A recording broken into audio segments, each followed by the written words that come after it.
Welcome to The Know, I'm Ashley Jenkins. And I'm Gus Sorola. Has the world's biggest YouTube personality finally gone just maybe possibly one joke too far? Have I?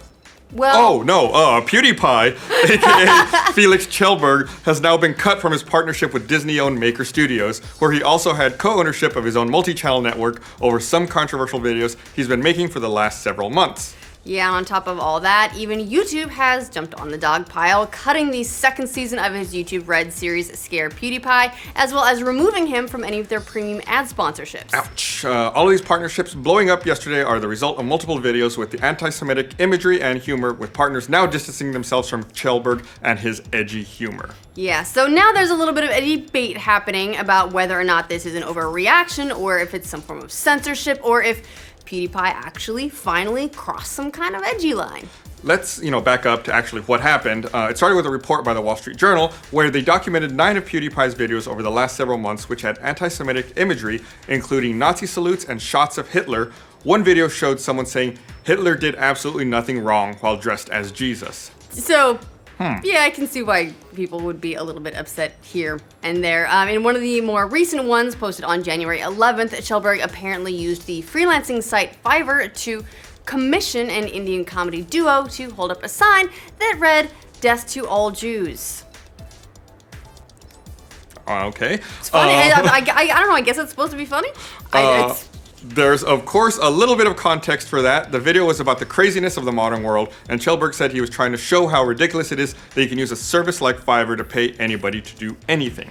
Yeah, there are probably a couple of other ways to make that same point, but sure. The Wall Street Journal took a look at all these videos. They took them to Maker Studios, the Disney-owned content network that PewDiePie is a part of, and they immediately cut him from their platform. In a statement to the Wall Street Journal, a Maker Studios spokesperson said, although Felix has created a following by being provocative and irreverent, he clearly went too far in this case and the resulting videos are inappropriate. So, Kjellberg has full editorial independence as part of his deal with Maker, but the Maker spokesperson said that Maker Studios has made the decision to end our affiliation with him going forward. That, of course, isn't the first of the fallout over the last month from that Fiverr video.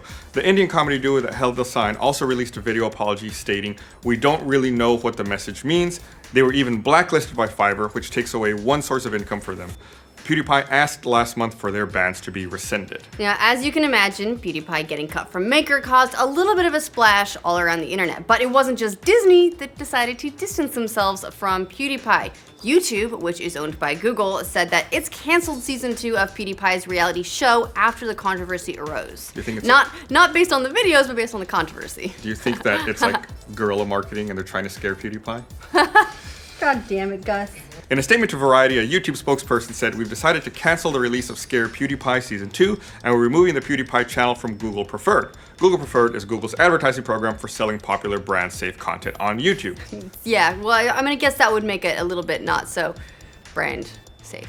According to YouTube's guidelines, if content is intended to be humorous or satirical, it may remain online, even if offensive or in poor taste. However, if the uploader's intent is to incite violence or hatred, it will be removed. For his part, PewDiePie said on his Tumblr that his videos are being taken out of context and that he was just pointing out how ridiculous some online services can be. Which, you can get ridiculous stuff, but he says, "I was trying to show how crazy the modern world is, specifically some of the services available online. I picked something that seemed absurd to me, that people on Fiverr would say anything for $5, he said. PewDiePie went on to say that, "I think it's important to say something and I want to make one thing clear. I am in no way supporting any kind of hateful attitudes." Now, he said that his content is not a place for any serious political commentary, which he says his audience totally understands. Still, PewDiePie said, "Though this was not my intention, I understand that these jokes were ultimately offensive." PewDiePie's argument seems to be that he was taken out of context,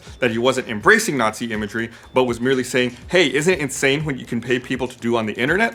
On his Tumblr, PewDiePie stressed that he doesn't support Nazis or any hate-based groups. He wrote, "As laughable as it is to believe that I might actually endorse these people, to anyone unsure on my standpoint regarding hate-based groups, no, I don't support these people in any way." So it's not a sorry I made the videos kind of apology, but it is at least acknowledging that the joke was offensive, and he's trying to distance himself from the fringe groups who have been, well, possibly latching onto him recently because of these kinds of jokes. Meanwhile, some YouTubers have come to his defense. YouTuber KSI defended PewDiePie, tweeting, "All beef aside, at PewDiePie getting dropped by Maker over a joke is absolutely ridiculous. Thank God I left them last year." Philip DeFranco speculates that other multi-channel networks are probably already trying to scoop him up because, let's face it, regardless of how tasteless any of the jokes might be, he makes a lot of views, and a lot of views make a lot of money for a lot of multi-channel networks if they can get him. True. At the end of the day, even if PewDiePie meant it as a joke, what we're seeing is the tension that YouTubers like him face when they attempt to move to a mainstream audience. PewDiePie's been doing things his way for years, making videos for his own audience who probably do understand when he's just kidding around. Yeah, and you can actually tell that he actually uploaded a video today. It's not related to this, it's just a Valentine's Day video, and for the most part, his audience is not saying much about this at all. They don't seem to care too much, or like they, I don't know, I embrace the beauty of it all. But all that changes when you ink a deal with a major company like Disney, because the fact is, Disney is the most mainstream of mainstream brands. They don't want even a whiff of controversy, even if it's the butt of the joke. Didn't want to whiff of that butt? Nope. It does make you wonder, though, why now? It's not like this is the first time PewDiePie's made off-color jokes that people deemed went too far. Yeah, well, yeah, some people have made the observation online that what PewDiePie did wasn't any worse than something you'd see on South Park, for instance, but that's also a mature-rated show that appears late at night on Comedy Central. It's not exactly Disney territory, and it's also not an isolated incident if it occurs over a series of videos. So people are probably building the trend out of it, and that's where they see the real issue rather than any one case. PewDiePie faces the same problem that lots of internet celebrities grapple with when they go mainstream, trying to keep their edginess that made them famous in the first place while also trying to broaden their audience. How did you do it? It's tricky. I just failed to broaden my audience. There you go.